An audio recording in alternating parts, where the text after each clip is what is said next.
meron pa diyan, eto, isa pa tong ano, panlilin lang talaga yung ginagawa ng prosecution eh. Tignan po ninyo, ito pa isa. Sabi, o sige, yung mahabang litanya nila, ang haba. Ayaw talaga nila paikliin. Bakit po? Parang gusto nilang makita na ang daming anomalya kasi ang daming acknowledgement receipt. Tanong, pwede po bang acknowledgement receipt sa confidential fund? Pwede. O pwede naman pala eh. Inaalaw po ba yung acknowledgement receipt? Inaalaw. Inaalaw naman pala eh. Walang illegal sa acknowledgement receipt? Wala. Wala naman pala eh. Ngayon, bakit po nagkakaroon ng notice of disallowance? Ang tingin nga lang ng COA, teka muna, mukhang hindi siya nakasunod. Kaya nga i-aapila mo eh. Di ba? I-aapila eh. Pero tignan muna natin yung mga humaba. Humaba sila dun sa, yan, yung may pangalan ng mga keso, may pangalan na Chu, etc. etc. So humaba dyan dahil taga saan? Saan binigay? Yung date, yung address na nilagay doon, ipinagpapalagay ni Kapunan na doon binigay. Kaya nga sabi ni Kapunan ganito. Alam niyo, pansa ko ng Marvel eh. Dahil ang alam ko, iba't ibang lugar ang nakalagay, di ba? Iba't ibang lugar. So ang tingin nito ni Del Carmen, ang tingin niya, diyan binigay, yung nakalagay na address, diyan binigay yung payout, hindi payout, yung reward, di ba? Binigay kay Jose Jokno, diyan sa Bulacan. Tapos, pare-parehong petsa, ang daming lugar na pinagbigyan. Okay. Tanong, tayo po nakakaintindi. Yung po ba mga Mary Grace Piatos, mga Jose Jokno, at iba pang pangalan, ano sa tingin natin yan? Aliases yan, di ba? Na-establish na natin sa utak natin na alias yan kasi confidential, alangan naman ang tumanggap, totoong tao yung pangalan. Di matutukoy na po ng kalaban kung sino yung mga totoong tao na to at hahantingin na sila. Okay. Kung yan po ay mga fictitious, ang totoo po niyan, yung kunwari, nagbayad ng reward. Kung 10 tao yan, malamang isang lugar lang yan. Pero bakit iniba-iba yung lugar? Obvious. Kung nilagay nyo yung totoong lugar, fictitious yung pangalan, alias kasi. Tapos ilalagay nyo naman po yung tunay na lugar nila. Halimbawa, ilalagay nyo riyan na BGC, Taguig City. Doon kayo nagbigay. Putya, ang liit lang nung Taguig City. Pwede nila matukoy, dyan pala nagbigayan.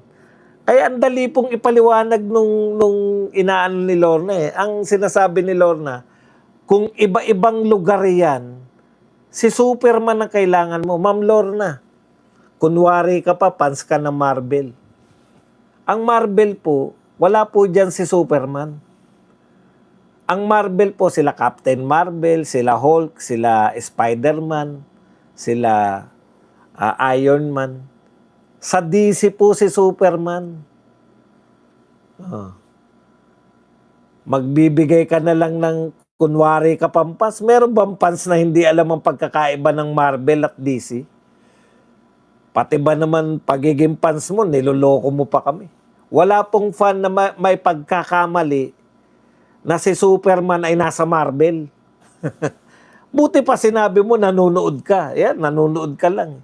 Pero yung fan ka, hindi mo alam yun. Imposible. Para daw maganap yung payout na yun, isang petsa, kinakailangan daw maging Superman siya. Kasi meron sa Batanes, meron sa Batangas, meron sa Bulacan. Iba-ibang lugar, kaya mo ng isang araw. Hindi nga tao yung mga yun, tapos ilalagay nyo, isang lugar lang sila, kayong naman. Matatalino po yan, mga CPA yan eh. Nagtataka ko rito sa mga COA na sinasalang dyan eh. Ang tatalino nyo po sa aktual. Alam nyo po ba po mga tunay na matatalino? Science at math. Yan po, totoong matatalino yan. Kasi exact yan eh. Eksakto yan dapat pag math ka tsaka science eh.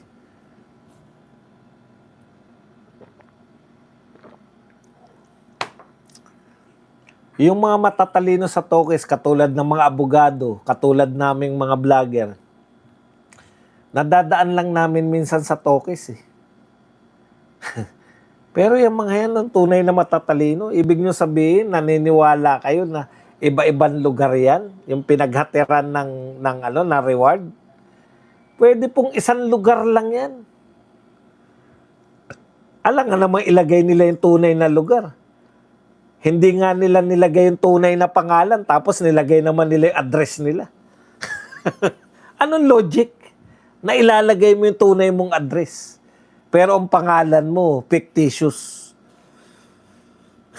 Isip-isip din. Okay. Sa madaling salita, mga kapatid, talagang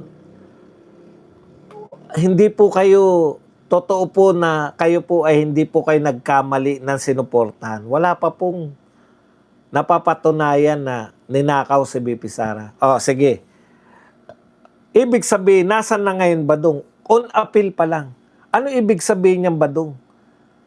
Nasa COA pa lang, hindi pa po final. Hindi pa po final na yung pasya ng COA na totoongan na may misuse of fund. Hindi pa po final yan eh. Naka-appeal pa lang eh. In-impeach na nila si BP Sara. Kumbaga, nauuna pa sila sa COA. Kahit ang COA hindi pa, dahil sabi nga ng COA, appealable pa eh. At sa kanila pa lang po, inappeal pa lang po sa kanila. Kaya yung status, di ba, tinanong siya, ano na yung status niyan? Under appeal po ng Office of the Vice President. Ibig sabihin, kino-question pa. Hindi pa yan final. Ano ang basehan nyo ngayon para i-impeach si BP Sara na hindi pa po final sa COA? COA lang yung batayan ninyo ng pagsasampa ng reklamo. Wala naman kayong ibang basehan eh. COA lang eh. Oh. Nauna pa kayo sa COA. Ang COA hindi pa final. Pwede pa nga pumapayag pa silang i-apila dahil hindi pa po nag-aapila eh. 6 months pa po. 6 months pa para maapilan nyo. O, pagkatapos pa sa COA, halimbawa po, sinabi ng COA, iba na nagsuri, ay talagang mali ka, BP Sara, magsoli ka ng pera. Dalawa pa rin ang pwedeng gawin ni BP Sara. Magsoli or umapila pa sa Supreme Court. Hindi pa rin po final. Basta ina-appeal pa. Parang ganito po yan. Bakit nakalaya pa rin si Franz Castro? Under appeal pa yung kaso niya eh. Hindi nga natin kino-question yun eh, dahil talagang ganyan, due process yan.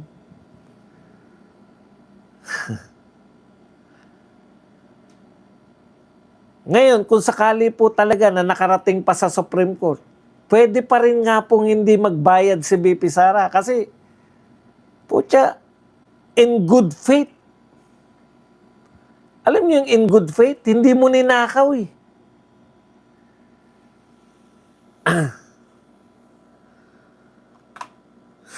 Hindi lang sila pumayag. Yung COA hindi lang pumayag kasi ano yung sabi ni Lacson? Wala naman sila, hindi sila nag-aaral ng paano yung mga magbasa ng mga confidential fund dahil kulang sila sa sa training para sa security. Intel training pala, intelligence training. Maunawaan nila yan. Kaya may payo si Lacson, di ba? Hindi ko alam yung kung anong tawag doon, yung magte-training ka para maunawaan mo yung intel work. Kasi ang ganda ng halimbawa ni Lacson. Ano yung ibig nyo sabihin ng proof na nagtagumpay yung ginawa nila? Halimbawa, nag-surveillance sila. Walang ibinunga yung surveillance nila. Nakatunog yung sinosurveillance nila. Ibig bang sabihin, hindi gumastos? Gumastos na yan. Gumastos na yung ng intel fund dyan o ng confidential fund dyan. Doon pa lang sa pagsosurveillance nila. Kaya lang, nalusutan sila eh. So, hindi sila naging matagumpay. Ibig bang sabihin nun, yung ginastos na yun, notice of disallowance, i-disallow nyo yun samantalang nagastos na yun? Sino po makakaunawa nun? Yung may training sa intelligence. Sabi ni Lacson yan. Alam naman natin si Lacson, siya po ay isang dating PNP chief.